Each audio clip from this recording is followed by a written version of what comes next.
I'm Marissa Trew. I am half Singaporean, half British. I've lived here for the vast majority of my life. I have a pretty colorful career, I would say, but I think some of my proudest stuff is the podcast I created out of Singapore called Just So We're Clear, where we have the real conversations that are happening amongst typically women in Singapore, but just generally people our age. So I actually grew up splitting my time between Indonesia and Singapore. I had a pretty typical expat existence, I would say. I went to international schools. I had a really international friendship group, which kind of led to its own series of opportunities and challenges. I think in many ways it was a privilege, but I think a lot of the harder points of that existence were often overlooked by people. So it was a very colorful upbringing. Yeah. When I was born, my parents were already living in Indonesia, so I spent the first 6 years of my life living there, and then I actually came to Singapore for 4 years, back to Indonesia for 4 years, and then back to Singapore for 4 years, then university, and then back, and I've been home for the last 10 years or so. Oh, totally. How much time do you have? I think growing up in international schools specifically, and also just kind of having the quintessential strict Asian parent, it meant that mediocrity wasn't okay. You had to be exceptional or you weren't doing it right. So it kind of created this culture, this like inner expectation to always be striving. And you weren't really done unless you were at the top. What do you mean by the top? So I think especially when you grow up in an international school, the top kind of means the corporate ladder in a way. Like everything in being brought up in these school systems is about how do you excel according to the system's standards. And you kind of graduate the school system and then you enter a university system. And then from the university system, you enter the career system. And that kind of meant ladder after ladder. And so you didn't really make it until you were either just giving a speech to new graduates about how good of a job you'd done, or just making a lot of money, or just kind of being the CEO or having created something that was a big deal. So success was always being visible for what you accomplished. I think contrary to a lot of people's expectation, I fit the system really well.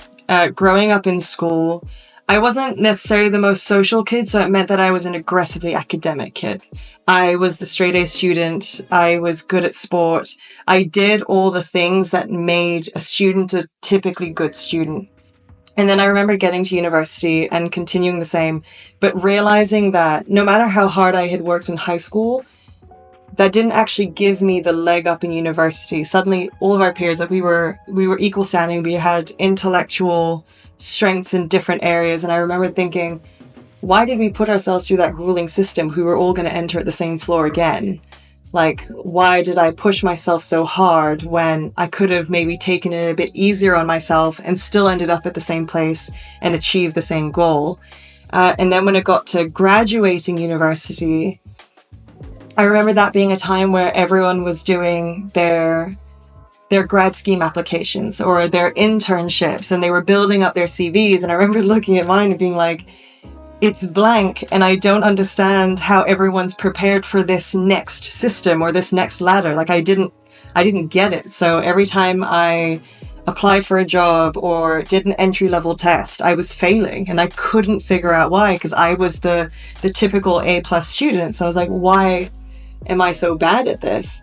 And then I just realized, why do I have to be good at it? So I decided, and I remember turning to my dad and saying, I think I'm going to do better if I try a little bit of everything rather than trying to decide a track at 21 years old and committing to it for the next 30 years. I didn't want to do that. And that's, I think, when I decided to try to do my own thing. To be blunt, at first, I didn't really think I had a choice because I thought I was failing in doing the thing everyone else was being successful at. So it wasn't really about having the self-awareness at that age to be like, it's okay, you're going to do your own thing. It was, well, we have to figure something out. And it was trying to be really resourceful. And I should add that, like, at that stage in my life, I was facing a lot of inner demons. I was still in the throes of a pretty aggressive eating disorder. So it meant that mentally I was coming from a place of just trying to spin every plate without falling apart. So it meant that what my career looked like was just not clear to me, because I frankly didn't really have the capacity to piece together that vision without even being able to keep myself together in other areas of my life, which I think is something that a lot of young people go through, but we don't really focus on, because we always talk about how young people have so much opportunity ahead of them and infinite possibility, and we kind of neglect to acknowledge that sometimes they're still wearing these like really weighted shoes and it feels like they're drowning. And so it's kind of, for whatever reason, I found the time and the calm to just make incremental steps rather than trying to figure out this big picture, the way that I had assumed everyone else had already done, only to find out, a decade later, no one had figured it out. Everyone was terrified. Everyone was clueless. But at that point in time, I thought I was behind. Yeah. Do you feel less pressure now, or you feel like it's always sort of a little bit there? I think the goalpost always moves. I don't think contentment is really taught to us. We don't know what it looks like. We don't know what it feels like. And going back to what I was saying earlier, when you're taught that mediocrity is insufficient, you're always thinking, what's the next step from here? Like, what's the bigger goal, or where are we headed now? So I think it was about kind of teaching myself where I was willing to be content and where I wanted to keep striving. So it was kind of, I guess, understanding which core pillars of my life had different sets of goals and expectations. I am working for a startup marketing agency that specializes in Web3, blockchain, and crypto, which, again, not the typical industry that anyone really expected to find me in, but I've always liked the intellectual challenge, so I've poured a lot of time and attention in just understanding this technology, what it's capable of, and then trying to see how I can apply my skills in an industry that's still growing. As I mentioned at the very beginning, I have my beautiful podcast that I run with my best friend, Just So We're Clear. We're actually coming up to 5 years of running that now. It's probably my favorite, it's the best thing I've ever created. It has a very special place in my heart, and that was definitely an arena where it was very, we created it, and I thought, this is just for me.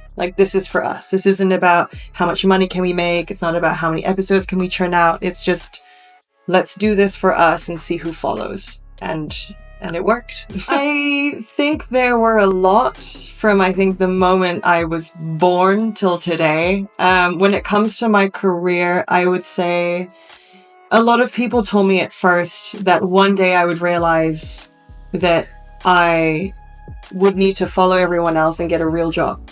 So I was a freelancer for years. And then, I set up my own little company, and I just was taking on freelance clients wherever I could take them. And it led to a variety of odd jobs. I was a football presenter for a year. I was a travel writer. I was a technology marketer. I was doing all these strange and odd jobs. And everyone said, yeah, but where's it going? And eventually, how is this going to lead to the 9-to-5 that's supposed to be your target? And when I turned around and said, I don't really think I'm cut out for the 9-to-5, that's not really where I want to take this. I remember clearly quite a few close people, which was probably the most heartbreaking part of it, saying that I needed to come back down to earth and face reality like the rest of us. And what I was doing was just a phase. And it was nothing that I'd ever be successful at. So that was probably the harshest criticism. And I know it came from a place of love. I know it came from a place of caring, but it's not what I needed to hear. I don't think I changed my strategy accordingly, but it definitely weighed on me. And then, in other areas of my life, it was just kind of like what I was saying about trying to decide where I was going to be content versus where I was going to strive.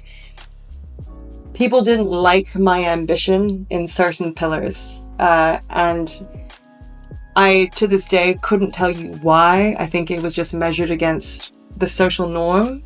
But I remembered always thinking, why would you limit something that I care about just because you're uncomfortable? And I think that conversation goes for a lot of people. I don't think it's just unique to me. I just think whenever you try to strike out on your own or do something slightly differently, people will tend to question whether it's a good idea. And it always comes from this place of like, I'm looking out for you, but does it? When it comes up against someone else's own expectation or how they've decided to limit that for themselves, there's a friction that it creates when you prove that that's a self-imposed limit. Like, you can stick to that. I don't have to. And so when you realize that someone else is pushing into something that you thought was beyond possibility, I think it reflects back on like, oh, should I have done more then? Or it might be like this projection of, I could have done more, or I could have tried harder, or I could have tried differently. And it kind of reflects the box that they put themselves in. And I mean, that's not to cast judgment. I think despite carving my own path, I'm still in my own set of pre-self-imposed boxes. But I just think when you show that there's the possibility of that box being a little bit bigger than what other people have settled for, they don't like it. Yeah, they don't.